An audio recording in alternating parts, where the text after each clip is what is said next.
আচ্ছা, তোমাকে যে বলছিলাম অফিস থেকে আসার সময় আমার জন্য পহেলা বৈশাখে শাড়ি নিয়ে আসতে, আনছো? শাড়িটা দাও, ভাবি শাড়িটা দেখার জন্যই বসে আছে। হ্যাঁ, তোমার জন্য নতুন শাড়ি নিয়ে আসছি। নাও।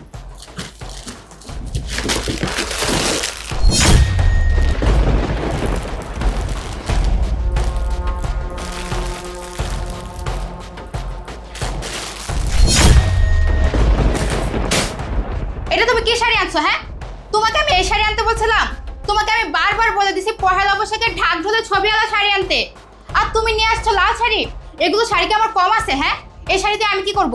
এই শাড়ি পরে কি আমি পহেলা বৈশাখের দিন ঘুরবো? বৃষ্টি, তুমি ভাবির সামনে এভাবে নতুন শাড়িটা আমার মুখে ছুঁড়ে মারলে। ভাইজান, আপনিও না, ভাবি আপনার কইছে একটা পয়লা বৈশাখের লেগে শাড়ি এনে দিতে, আপনি কিনা একটা লাল শাড়ি লিয়ে আইছেন। লাল শাড়ি পরে কেউ পয়লা বৈশাখে ঘুরতে যায়? ঢাক ডোলালা সাদা শাড়ি নিলে হলুদ শাড়ি এনে দেবেন। আমার জামাই তো আমার দুইটা শাড়ি এনে দিছে। আব্বু, ভাইয়া তোমরা আসছো? শোনো, আমি আর ওর সাথে সংসার করব না। আচ্ছা, সংসার করবি কি করবি না সেটা পরে দেখা যাবে। চল ভিতরে চল। বাবা, 2 দিন পর পর ওদের সংসার অশান্তি শুরু হয়, এইগুলো আর ভালো লাগে না। আজকে ওর জামের একটা উচিত শিক্ষা দিয়া তারপর যাবো আমি। আচ্ছা ঠিক আছে, আগে ভিতরে যাই। আয় আর ভিতরে আয়।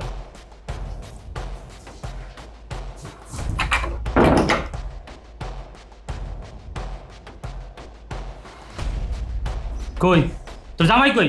ডাক ধরে। বস, বসে কথা বলি। আব্বু, বসে আবার কি কথা বলবো? কোনো কথা বলার দরকার নেই।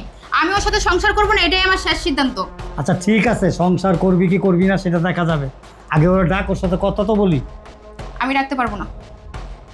ঠিক আছে, তোর ডাকতে হবে না।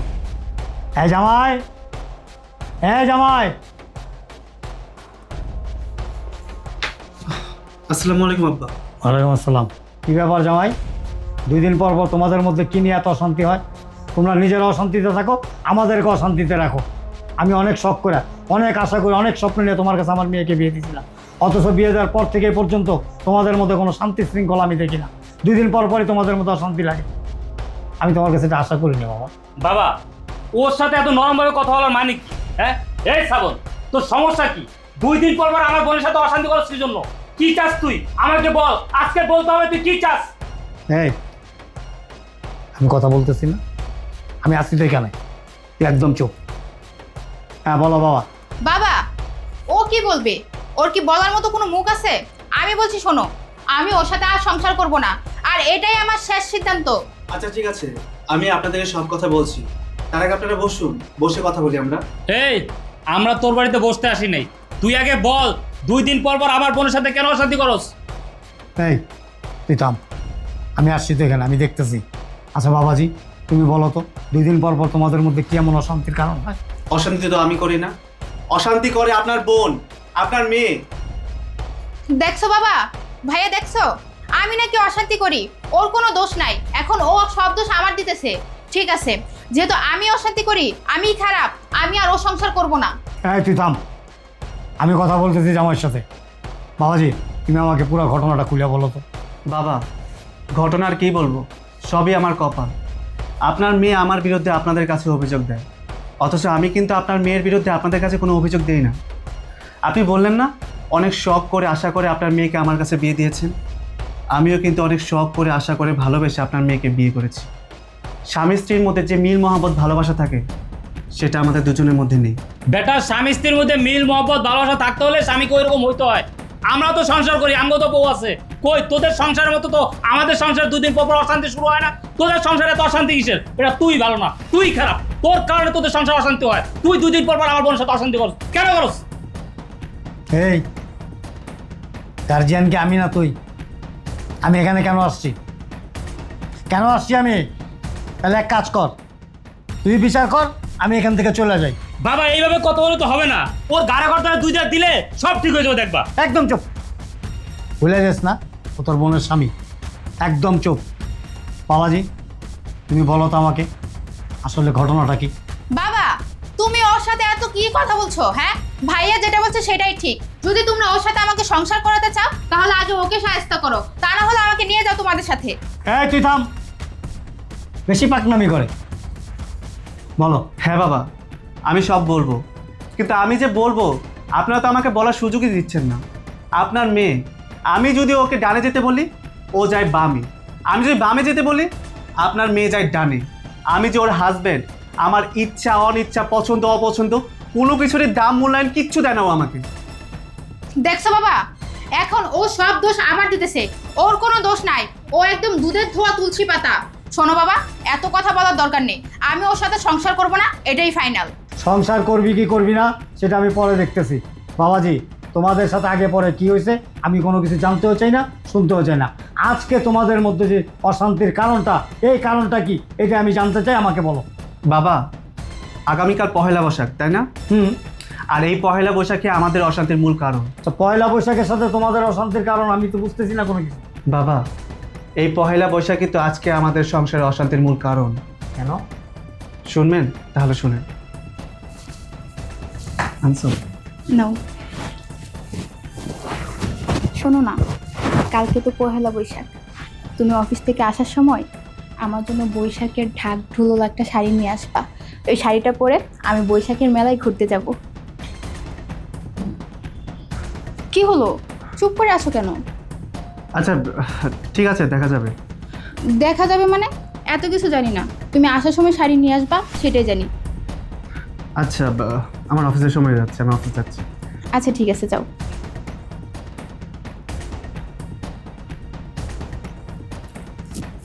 ভাবি, ভাবি, আরে ভাবি, আপনি আসছেন? বসেন বসেন। তা কি মনে করে আসলেন? আসলাম একটু আপনার খোঁজ খবর নিতে। আগামীকাল তো আবার পহেলা বৈশাখ, কি আয়োজন করছেন? মার্কেট টার্কেট করেন নাই? ভাবি, আপনার ভাইকে বলে দিছি অফিস থেকে আসার সময় পয়লা বৈশাখের শাড়ি নিয়ে আসতে। ভাবি, আপনি কি কন? আগামীকালকে পহেলা বৈশাখ আর আপনি আজকে ভাইজানকে গেছেন শাড়ি আনতে লিগা? আমার জামাই তো 10 দিন আগে আমার 2টা শাড়ি এনে দিছে পয়লা বৈশাখের লিগা। যাই হোক, আর কি আয়োজন করছেন? মানে ইলিশ মাছ কিনেন না? ভাবি, আমার ফ্রিজে এমনিতেই ইলিশ মাছ আছে, এই জন্য আর আপনার ভাইকে বলি নেই। ভাবি, আপনিও না হেকাইলা মানুষের মতন বাসি পচা জিনিস বেশি পছন্দ করেন। পহেলা বৈশাখ পালন করবেন বাসি ইলিশ মাছ দিয়া? আমার জামাই তো আজকে সকালবেলায় বড় বড় 2টা ইলিশ মাছ আইনা দিয়ে গেছে কালকের লিগা। ও আচ্ছা, তা ভাবি, আপনারা কোথায় ঘুরতে যাবেন? কোথায় ঘুরতে যাবো মানে? পুরা ঢাকা শহর ঘুরুম, আমার জামাইয়ের মাগি কয়ে দিচ্ছি, বুঝছেন? আপনারা কোথায় যাবেন? ভাবি, আমি তো ভাবছি আপনার ভাইকে নিয়ে রমনা পার্কে ঘুরতে যাব। পার্কে? কি যে কোন ভাবি, আপনি কি বাচ্চা মানুষ নাকি যে জামাইলা পার্কে ঘুরতে যাবেন? আপনার জামাই এত বড় সাহেব, কত কত টাকা কামায়, টাকা পয়সা কি করবেন? এই বয়সে যদি না ঘুরেন, জামাইরা লিয়া পুরা ঢাকা শহর ঘুরেন, দেখবেন কি মজা। পার্কে পোলা পাইন যায়, পার্কে আপনি যে কি করবেন? ভাবি, পহেলা বৈশাখের দিন রমনা পার্কে ঘোরার মজাই আলাদা। আর তাছাড়া আমার অনেক দিনের ইচ্ছা পহেলা বৈশাখের দিন আপনার ভাইয়ের হাত ধরে রমনা পার্কে হাঁটবো, তারপরে তো আমরা মেলায় যাবই। মেলা পার্ক যান ঘুরেন, আমার আবার ওই মেলা পার্ক ভাল লাগে না। জামাই রইলে বড় গাড়িতে পুরো ঢাকা শহর ঘুরুন। ভাবি, আপনার ভাই মনে হয় অফিস থেকে চলে আসছে, আপনি একটু বসেন। তুমি চলে আসছো? আসো, ভেতর আসো। হ্যাঁ চল। ভাবি আসছেন? আসসালামু আলাইকুম। ওয়ালাইকুম আসসালাম। আচ্ছা, তোমাকে যে বলছিলাম অফিস থেকে আসার সময় আমার জন্য পহেলা বৈশাখে শাড়ি নিয়ে আসতে, আনছো? শাড়িটা দাও। ভাবি শাড়িটা দেখার জন্যই বসে আছে। হ্যাঁ, তোমার জন্য নতুন শাড়ি নিয়ে আসছি।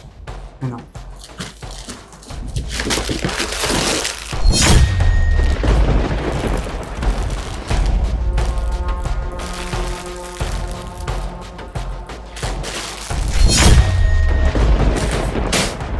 এটা তুমি কি শাড়ি আনছো? হ্যাঁ, তোমাকে আমি এই শাড়ি আনতে বলছিলাম, তোমাকে আমি বারবার বলে দিছি পহেলা বৈশাখে ঢাক ঢোলে ছবিওয়ালা শাড়ি আনতে, আর তুমি নিয়ে আসছো লাল শাড়ি।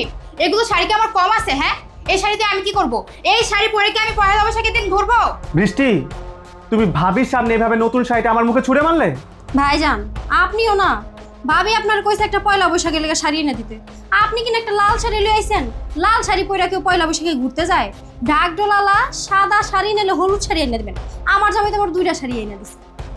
ভাবি, আপনি কাকে কি বলতেছেন? ও কি এসব কিছু বুঝে? ওকে বিয়ে করে আমার জীবনটা একদম নষ্ট হয়ে গেছে। ওর জন্য আমি কোনো সকালাত পূরণ করতে পারি না, ওর জন্য আজ পর্যন্ত কোনো উৎসব পালন করতে পারি না। তুমি আমাকে নতুন শাড়ি এনে দিতে বলছো, আমি তোমাকে নতুন শাড়ি এনে দিছি, আবার ঢাক ঢোলের ছবিওয়ালা নতুন শাড়ি কেন লাগবে? আর কি বললে পহেলা বৈশাখ পালন করতে হবে? আমরা মুসলিম, আমাদের কেন পহেলা বৈশাখ পালন করতে হবে?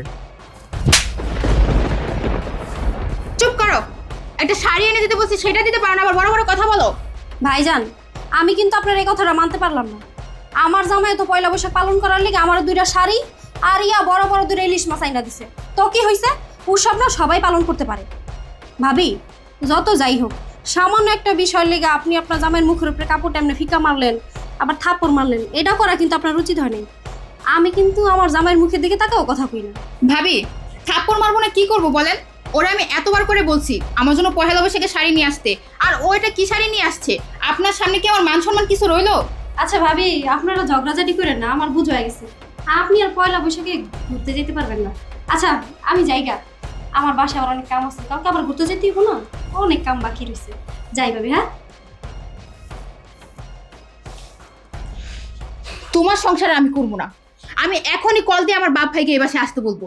অনেক সহ্য করছি, আর না।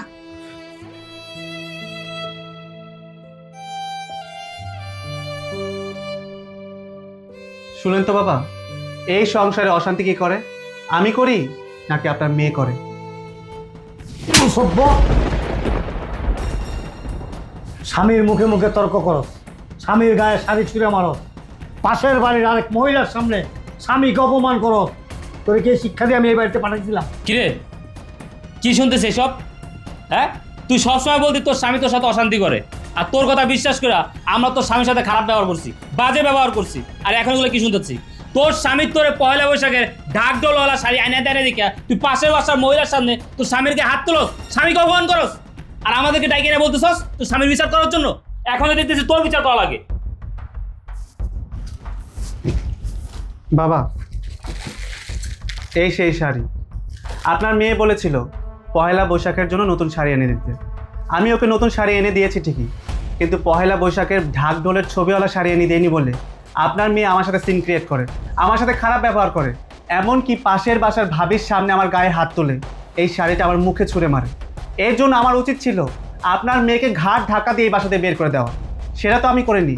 উল্টো আপনার মেয়ে আপনাদেরকে এখানে ডেকে নিয়ে আসছে আমার বিচার করার জন্য, আর আপনারা আপনার মেয়ের কথা বিশ্বাস করে এখানে চলে আসছেন আমার বিচার করার জন্য। এখন যদি আপনাদের মনে হয় আমি খারাপ স্বামী, তাহলে আপনারা আমার যে বিচার করবেন আমি সেটাই মাথা পেতে নেব। বাবাজি, একটা ঢাক ঢোলওয়ালা শাড়ির জন্য পাশের বাড়ির আরেক মহিলার সামনে আমার মেয়ে তোমাকে অপমান অপদস্থ করলো, তোমার গায়ে হাত তুললো, আর আমরা মেয়ের কথা শুনা এখানে আসছি তোমার বিচার করার জন্য। আমার তো মনে হয় বিচার আমাদের হওয়া উচিত। আমার মেয়ের ভাগ্যটা খুবই ভালো।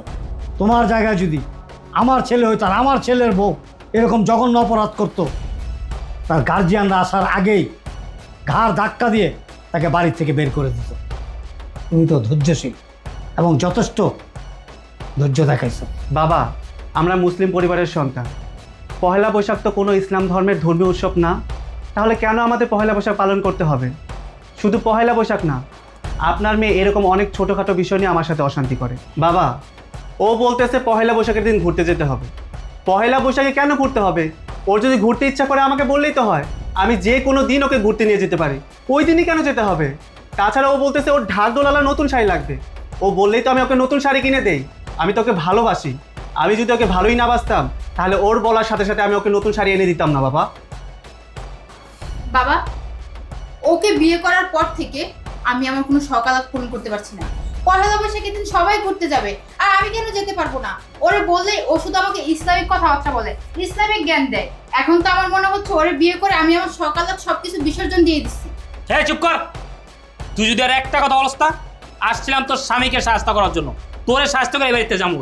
এই তুই আমাদের আনছস তোর স্বামীর বিচার করার জন্য। আমরা তো দেখতেছি তোর স্বামীর কোনো অন্যায় নেই, কোনো অপরাধী নেই, সব দোষ তোর। বাবাজি, যদি পারো আমাদেরকে ক্ষমা করে দিও। আসলে আমার মেয়ে যে অপরাধ করছে, ক্ষমা পাওয়ার যোগ্য না। তুমি যে কোনো সিদ্ধান্ত নিবা, তোমার সিদ্ধান্তের বাইরে আমরা কোনো অভিযোগ করব না। তোমার সিদ্ধান্তই আমাদের সিদ্ধান্ত। বাবা তুমি এসব কি বলছো? বাবা যা বলছে একদম ঠিক কথা বলছে। তোর কেন পয়লা বৈশাখের শাড়ি লাগবে? কেন পয়লা বৈশাখের দিনই তোর ঘুরতে যেতে হবে? একটা পয়লা বৈশাখের শাড়ির জন্য স্বামীর গায়ে কেন হাত তুলতে হবে? কেন স্বামীকে অপমান করতে হবে? এখন তোর স্বামী যদি তোর সংসারে রাখে তুই থাকবি, আর যদি না রাখে আমার আর বাবার কিচ্ছু করার নাই। শোনো ভাই শ্রাবণ, আমার বোনের কথা শুনে তোমার সাথে খুব বাজে ব্যবহার করছি, খারাপ ব্যবহার করছি, পারলে তুই আমাদেরকে মাফ করে দিও। ভাইয়া আমি এই বাড়ি ছেড়ে কোথাও যাব না। কোথাও যাবি না মানে? তুই টাকা বলছিস তুই এই সংসার করবি না। এখন তোর স্বামী যদি তোরে মাফ করে তাহলে তুই এই সংসার করতে পারবি। শ্রাবণ তুমি আমাকে মাফ করে দাও, আমি আসলে অনেক বড় অন্যায় করে ফেলছি।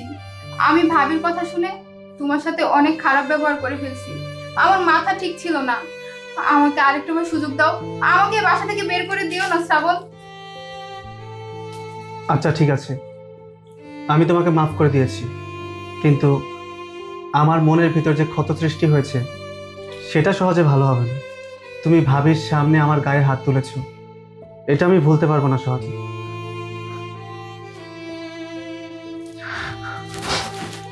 আচ্ছা ঠিক আছে, যাও ভিতরে যাও, বাবা আসছে, ভাই আসছে, তাদের জন্য চা বানাও। হ্যাঁ বাবা, ভাইয়া তোমরা এখানে বসো, আমি তোমাদের জন্য চা নিয়ে আসছি। শ্রাবণ শাড়িটা দাও। না,